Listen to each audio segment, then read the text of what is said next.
vamos a presentar al doctor Alexis Kalsinski, especialista en muchas materias, pero hoy nos viene a hablar de la reforma laboral desde la dimensión individual. Sí, gracias a Yelén, Alejandro, un gusto estar otra vez Alexis, aquí. Bien, ¿ustedes cómo están? Muy bien. Todo arrancando bien. el año como se puede, ¿no? ¿Viste lo que pasó? Sí, hace recientes horas tuvimos una apertura de sesiones ordinarias de este año 2026, realmente muy lamentable, bochornosa, bizarra. Nunca mejor dicho, sesiones ordinarias. Pero en el otro sentido de la palabra ordinario.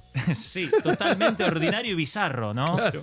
La verdad que una película de terror. Yo creo que no tengo memoria de una apertura tan calamitosa como la que acabamos de ver ayer, en donde, a ver, no esperaba contenido para atacar a cualquier adversario que quisiera encontrar. Yo creo que estaba hasta hecho a propósito, estaba muy bien pensado a propósito para generar ese shock, porque hoy ¿de qué estamos hablando? De eso y no de lo que dijo. Claro, de eso y no de lo que dijo, Exacto. de lo que hace, que es lo peor que lo que dice. Que Entonces, si lo que dijo usted es verdad o no es verdad, eso tampoco nadie lo cuestiona, cuando muchas cosas que dijo que nada que ver con la realidad. Estamos hablando de los insultos, de la grieta, de la pelea. Terrible. Está bien pensado esto, ¿no? Pero bueno. O mal pensado. No. Pensado desde el mal. Está pensado desde el mal, exactamente. La idea era que nos comentes y nos digas qué opinión tenés de esta reforma laboral que trazó un cambio profundo en las relaciones individuales de trabajo. Y también nos afecta a nosotros como abogados el tema del cobro de los honorarios, las cuotas, etc. Adelante. Bueno, nefasta. La verdad que esto es parte de este gobierno que ya inició esta gestión con el DNU 7023. Después vino en junio de 2024 la ley bases que introdujo, la gente no sé si se acuerda o no, pero la ley bases, hoy ley vigente, introdujo una modificación, una reforma laboral también profunda, no menor. Bien, esto fue algo así. Sacamos el DNU, la justicia lo declaró inconstitucional y después alivianamos un poco ese DNU y sacamos la ley bases. Acuérdense que esa ley bases fue una ley también muy compleja y de dudosa constitucionalidad porque terminó empatada en el Senado, definiendo el voto con la vicepresidencia y con un senador que después se lo encontró con $200.000 cruzando a Paraguay, que justo había cambiado su voto horas antes para que se apruebe esa ley. Entonces, esta es la ley de junio del 24.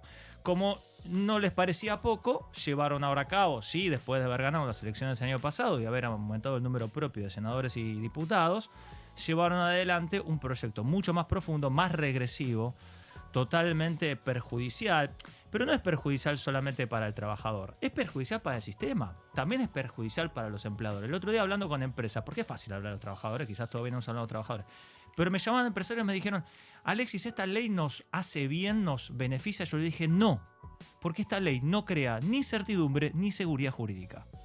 Una ley y un modelo que no crea certidumbre o seguridad jurídica no puede ayudar a nadie, ni al empleador ni al trabajador. Esta ley lo único que va a generar es más litigio, más discusión, más planteo de inconstitucionalidad, ya sea colectivos o privados, de cada abogado que agarre un trabajador y vaya a un juez a decirle esto está mal porque la Constitución Nacional dice otra cosa. Entonces uno tiene que respetar la Constitución Nacional, debe respetar los tratados internacionales que están por encima de las leyes. Entonces los abogados, las abogadas van, plantean esto y nos dicen, no, ahí están los generadores de la industria del juicio. Bien, entonces esto la verdad que no ayuda a nadie.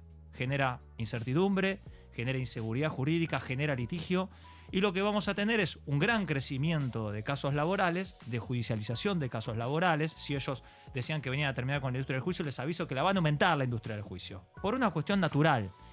Y además no va a crear empleo, porque ya está aprobado, ha sucedido desde el junio del 24 a marzo del 26, que la ley bases no generó empleo, no se generaron empresas, cerramos 22.000 empresas en todo lo que es el gobierno de Milei. Digo, estamos en una economía de recesión y además en donde después se corta por lo fino, que es por el que menos tiene, que son los trabajadores. Entonces, sinceramente, tanto desde el punto de vista político, económico, como jurídico y como judicial, es realmente un gran retroceso institucional, político y también para las empresas. Entonces, lamentablemente vamos a vivir este contexto a futuro. ¿Y qué hablar de los trabajadores? Bueno, sí, se afectan de manera totalmente desorbitada los derechos que se construyeron sobre la base. Y yo quiero hablar de algo muy sencillo.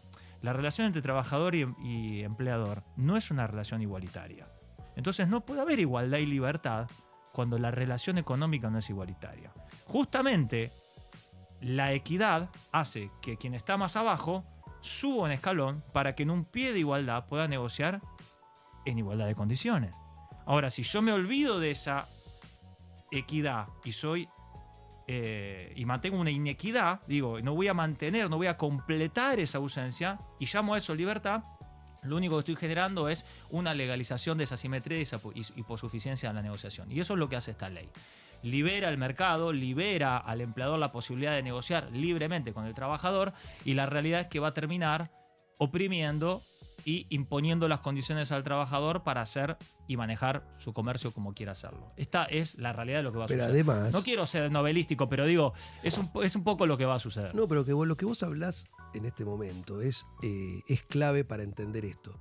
El sistema capitalista, que es un sistema económico, que lo que genera es ganancia al capitalista y un salario al trabajador, ¿no? Ya ahí está la diferencia. Uno genera ganancia, el otro, el que pone capital, tiene una ganancia, el trabajador trabaja por un salario.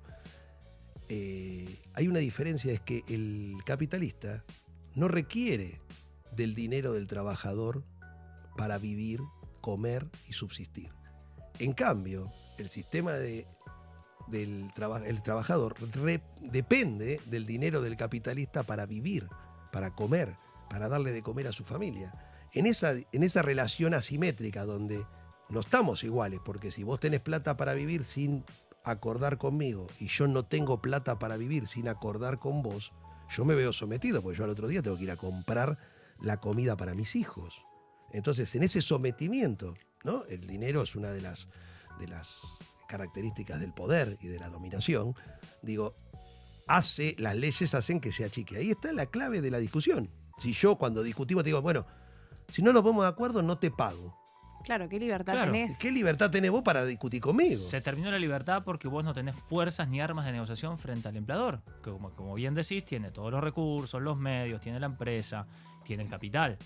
Y digo, esta situación de darle al trabajador más derechos está compensada con la libertad justamente del sistema capitalista. Si el sistema capitalista permite a los empresarios poder ganar sin límite de ganancia, porque vos podés ganar 10 o 100, nadie te va a decir no tenés derecho a ganar 100. Y no está mal que gane 100. Todos queremos que ganen y que ganen mucho más. Ahora, no está bien que unos ganen mucho a detrimento y esclavitud de otros. Y acá es lo que venimos a plantear. Entonces, hay un equilibrio, ¿no? Los abogados llamamos sinalagma contractual, ¿no? Hay un equilibrio contractual. Cuando nosotros decimos, estos derechos laborales deben ser duros y altos porque se equilibran con la libertad capitalista que tiene el empresario de poder ganar dinero sin límites.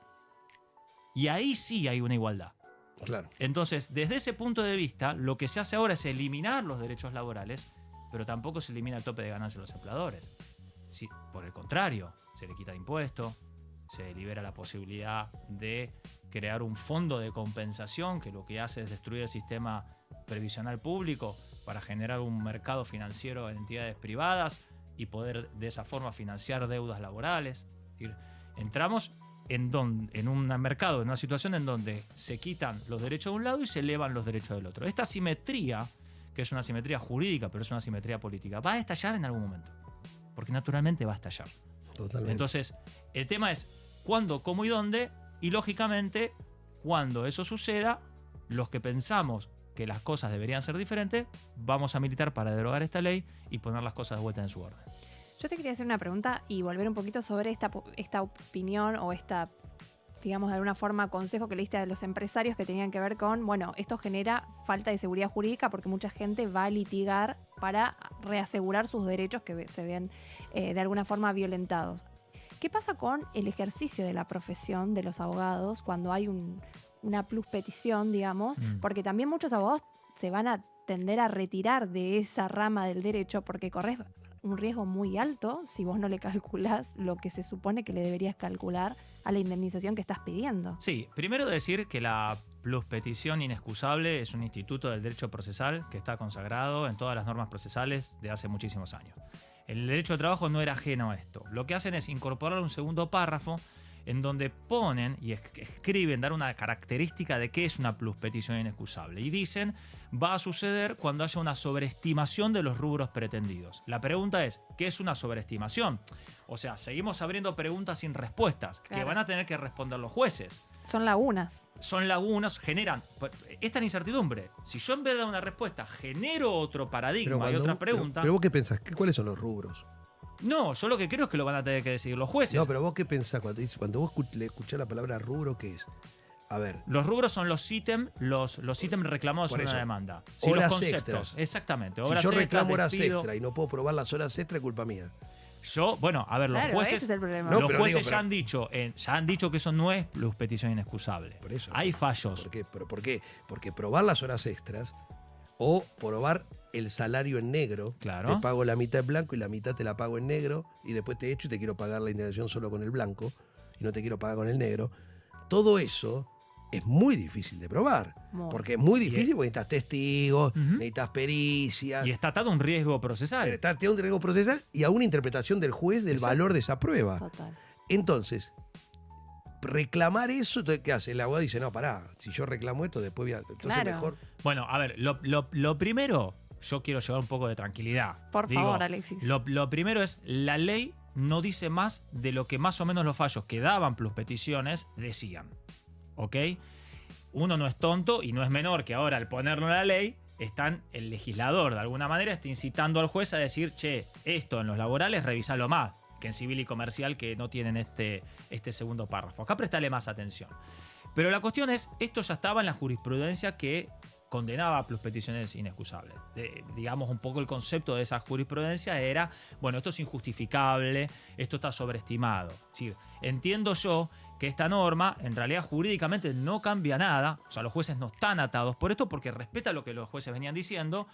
Ahora bien, sí genera una presión política. Entonces ahí vamos a ver cómo responden aquí para adelante los jueces laboralistas. Sí genera una presión política. Y sobreestimación, lo hablamos recién afuera de acá del aire. Sobreestimación, a ver, yo entiendo que es cuando un abogado reclama algo que no tiene un sustento jurídico. Si vos reclamás algo que no tiene un sustento jurídico, que vos no podés sustentar jurídicamente cómo llegaste a determinado monto, bueno, eso puede ser algo condenable con pluspetición. Ahora, cuando los abogados reclaman horas extras, las calculan bien sobre la base de los hechos que le dicen los trabajadores, no hay pluspetición. Claro. No hay pluspetición. Si vos decías, a mí me pagaban 500.000 pesos en negro, bueno, vos lo demandás, no hay pluspetición porque es el hecho y que te está diciendo el trabajador. No va a haber pluspetición ahí. Yo entiendo de que no va a suceder y esperemos que los jueces así lo entiendan. Pero esto habilita a que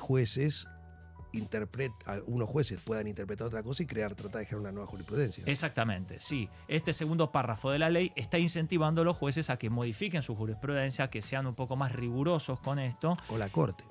O la Corte, y ni hablar después ya sí de un criterio, ¿no? De una bajada de línea en donde de repente determinadas cuestiones sean tomadas así. No olvidemos que también este proyecto de ley, seguramente lo dijeron, obliga a los jueces a fallar como determina la Corte Suprema. ¿Eso claro. lo comentaron? No sé si lo comentaron No, acá. en este programa. Bueno, este proyecto de ley que se acaba de sancionar el Congreso obliga a los jueces a seguir el criterio de la Corte Suprema.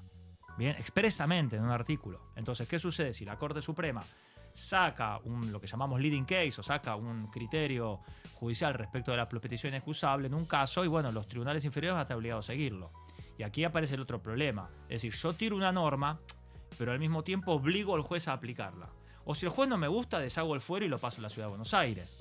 Digo, son las dos formas de encarar el camino. El camino es no solamente precarizo los derechos, sino que además te saco los jueces que te lo podrían haber garantizado. Claro. Entonces, está pensado de esta forma. Y arremeto contra los abogados que defienden los derechos. Claro. Exactamente. Está claro. Bueno, Alexis, muchas gracias por tu participación en Espacio Abierto. Muy interesante todo lo que nos contaste. Y bueno, nos estamos viendo pronto. Tenemos un invitado más. Y terminamos este programa enorme, grande, genial de la reforma laboral.